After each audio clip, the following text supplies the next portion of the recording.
Now, Alzheimer's is another one. We didn't have Alzheimer's disease 2,000 years ago. Otherwise, it would have been the 8th plague that Moses laid on the Pharaoh, right? I mean, it's a terrible disease. We didn't have it 100 years ago. We only began to see Alzheimer's disease in America after the Second World War when we switched from butter to margarine. This is a physician-caused disease. Alzheimer's is a physician-caused disease because they've urged everybody to give up butter and go to margarine. And I'll prove this to you in a minute. Now, we learned how to prevent and cure 65% of the Alzheimer's disease in animals 50 years ago. Can you imagine a dairy farmer with 500 head of dairy cows way out in the pasture, and he's shaking the feed bucket and yelling to them, you know, yoo, and the cows are out there scratching their heads saying, why do we want to go to the barn? And if we did, where is it? Now, you'd have to pump gas into the ATV and run out there and get them, run the price of milk out. And so we learned how to prevent Alzheimer's disease and cure it in livestock, just for those reasons. And we did this with a low vegetable oil diet that's rich in vitamin E and selenium. Now, most people at this point say, now, come on, Wallach, now we stuck with you with the cancer thing with vitamin E and selenium and beta-carotene, because we heard that before. It was no big surprise. And although we never heard this cartilage thing with arthritis, it makes sense. Give the body the raw materials, and it'll rebuild itself. But aren't you kind of pushing a little bit here? Aren't you stretching it with this vitamin E thing and Alzheimer's? I mean, Ralph Nader says it's the 4th leading cause of death in Americans over the age of 65 now. It went from 0 50 years ago to now it's the 4th leading cause of death in seniors over age 65. I mean, could it really be nutrition? Well, you should have gotten a 2-cent photocopy of this news release or the scientific paper from your doctors 3 years ago, July 1992. This is from the University of California at San Diego School of Medicine, not from the National Enquirer. Vitamin E can ease memory loss in Alzheimer's victims. How many of you got that notice from your doctor? Nobody. Remember, the doctors own 51% of the stock in the nursing home that takes care of Alzheimer's patients. My personal pet peeve is birth defects. We're able to prevent 98% of all birth defects in animals, and we do this with what we call preconception nutrition. It's so effective, we're even able to prevent birth defects that are considered to be genetic in humans. We can prevent Down syndrome, cystic fibrosis, muscular dystrophy, heart defects of all kinds, club limbs, missing limbs, hernias, biochemical defects such as epilepsy and PKU and other things like that. We prevent 98% of these in animals with what we call preconception nutrition. We give the female animal for 60 to 90 days before they conceive, before AI or before natural breeding. We give them all these vitamins and minerals and trace minerals and essential amino acids and fatty acids. So when the embryo begins to develop, it begins to develop immediately in optimal nutrition. In humans, we wait till the woman misses 1 or 2 or 3 menstrual periods. She then goes to the OB and gets the blessing. Yes, my dear, you're pregnant. Now you may have your prescription for prenatal vitamins and minerals. Now the human brain, spinal cord, heart, and other major organs form in the first 28 days of pregnancy. If the woman gets the prenatal vitamins and minerals at the 30th day or the 45th day or the 60th day, does it protect the embryo in any way? No, absolutely not. And as a result, the birth defect rate in America, this was just published 2 months ago by the University of California, San Francisco, the birth defect rate in America now is 1 out of 33 babies in America is born with some kind of defect, either physical, emotional, or mental. 1 out of 33. And if you look at animals that receive pellets or cake that have vitamins and minerals and trace minerals in it, the birth defect rate in those animals receiving commercial or prepared diets is 1 out of 500,000 compared to 1 in 33 for humans. Now you should have gotten this notice, especially you ladies who go to OBs. 3 years ago, the CDC, Center for Disease Control, came out and said that women who are sexually active, whether they plan a pregnancy or not, should be taking vitamins and minerals so if a pregnancy does occur, the embryo is immediately protected. For $40 a pregnancy, we can prevent 98% of all birth defects and all the human misery that goes along with it. Okay, let's change pace a little bit. I want to ask you some questions. How many of you have ever heard that vegetable oils are healthier for you than that terrible saturated animal fat? Whether you believe it or not, how many of you have heard it? Good, that's pretty good. Then this group's about 70%. The other 30% are either asleep, lying, or have Alzheimer's. Because I know you've heard it. I know you've heard it. Now, We knew 50 years ago in the animal industry that vegetable oil was dangerous because we tried to get animals to gain weight faster by giving them 20% of their calories in their rations, corn oil or soy oil, because oil and fat has 9 calories per gram compared with carbohydrate or cracked corn has 4.5 calories per gram. The more calories per mouthful, the faster the animals would get out of the feedlot. Less labor, less feed, more profit for the farmers. And it was a good theory to look at. But for the first couple of weeks, these animals getting corn oil or soy oil in their ration did gain weight much faster than the ones without it. But at 6 weeks, they all died of heart attacks.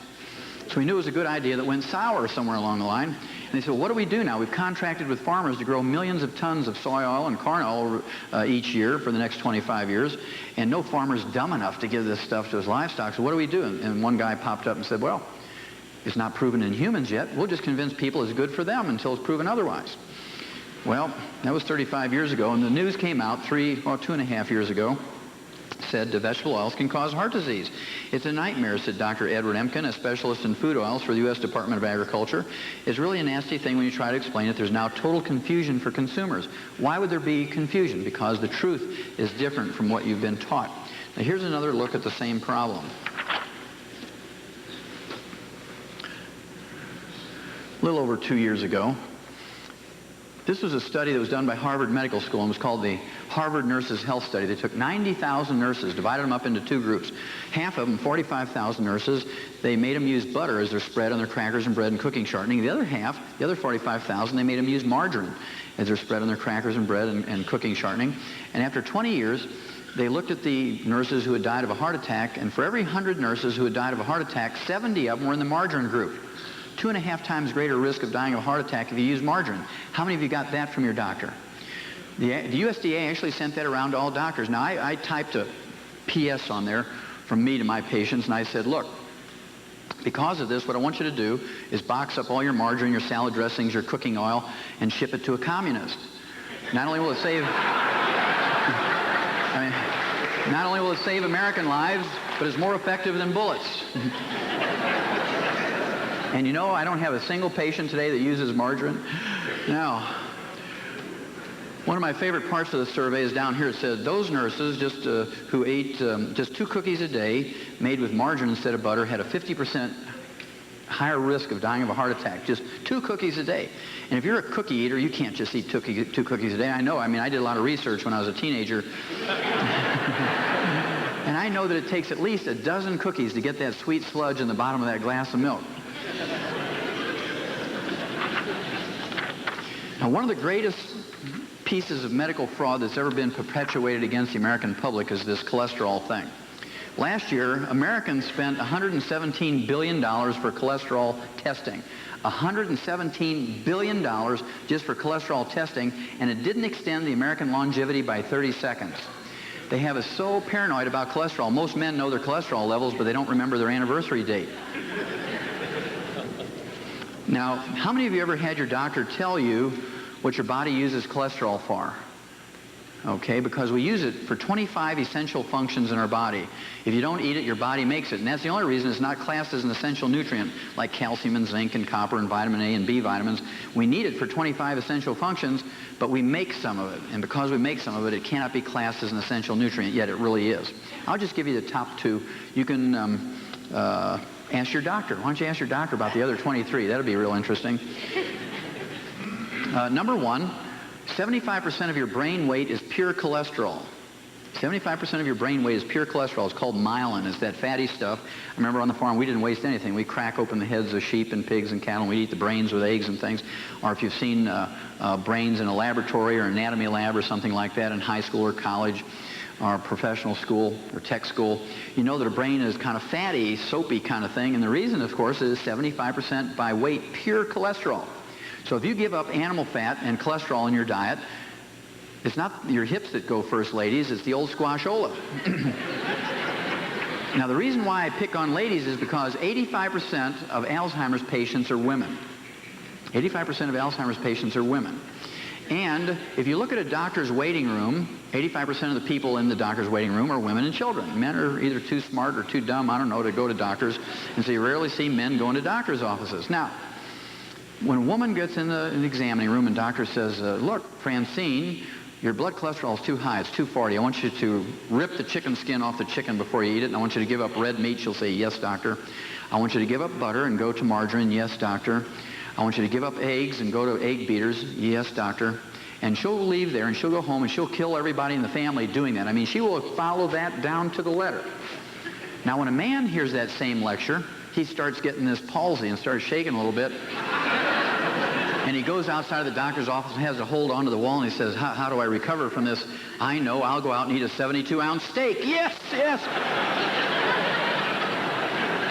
And that's why 85% of the Alzheimer's patients are women, because women tend to listen to doctors more than men do.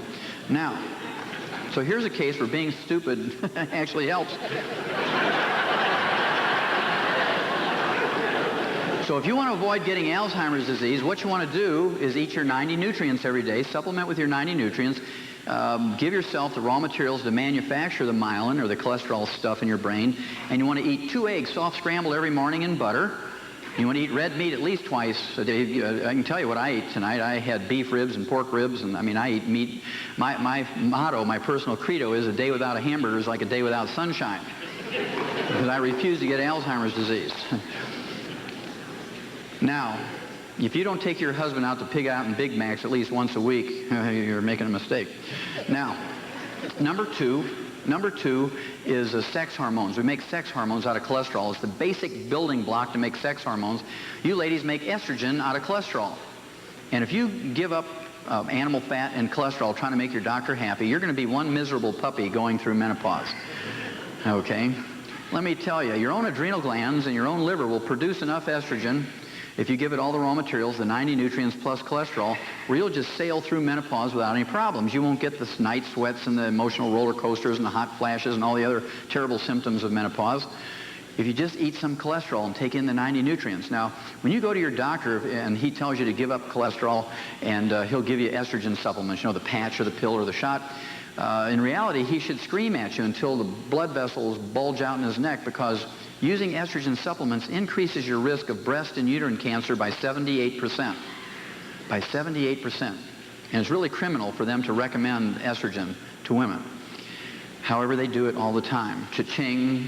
Now, if you want to avoid all the problems that go along with estrogen supplementation, all you have to do is eat 2 eggs soft scrambled every morning in butter, eat some red meat every day. Don't rip the chicken skin off the chicken before you eat it. I mean, Cleopatra never did that, and she never complained about menopause, right? I mean, it would have been recorded in history if she'd been sitting there frantically ripping chicken skin off. Now, you men don't get off easy. You make testosterone or male sex hormone out of cholesterol, and if somebody's trying to help you, like your government or your doctor or your wife or your kids or somebody saying, hey, Dad, you got to give up all this cholesterol, after about 2 years on a low cholesterol diet, you won't know whether to lead or follow on the dance floor. You're going to be confused as to your station in life. And invariably, after these meetings, some gal gets me off to the side and says, hey, Doc, you got to help me. My husband hasn't been interested in the bedroom for the last 10 years, and it's gotten so bad in the last year, he even watches TV after the national anthem goes off.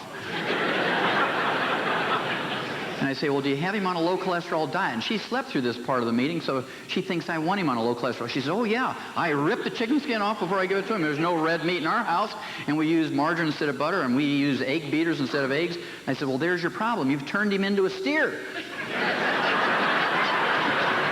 You might as well have used the old Berdizos on him.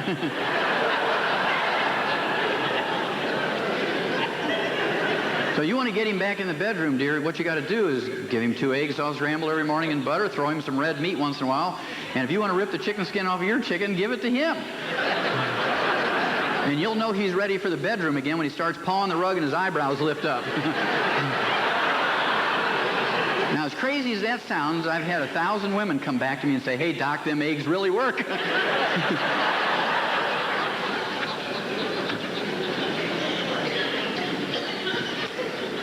Now, you should have gotten these notices about cholesterol from your doctor about 2.5 years ago.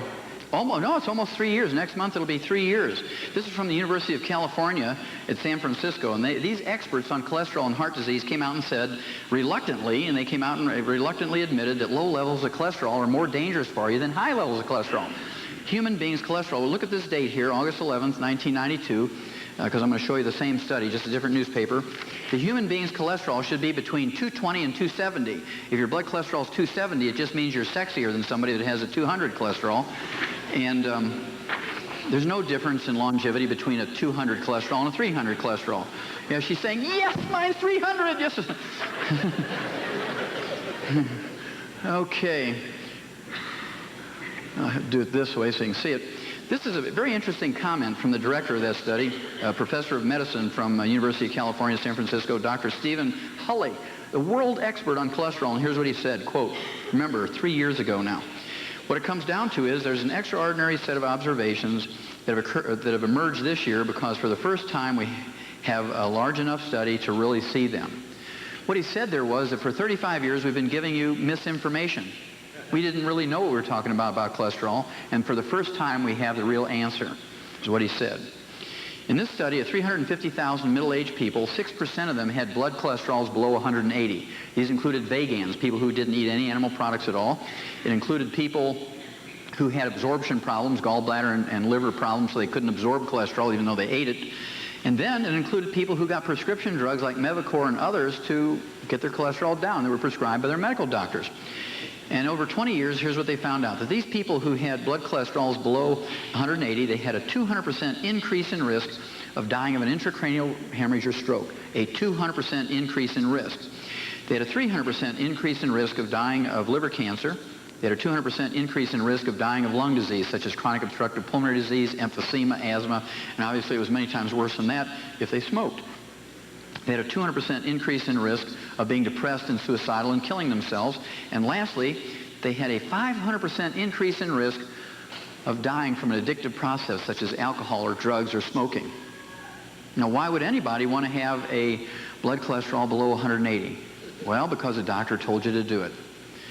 Just remember, these are the same bunch of guys who radiated 1 million American babies to shrink their normal thymus glands. They come up with all these cockamamie ideas that will kill you.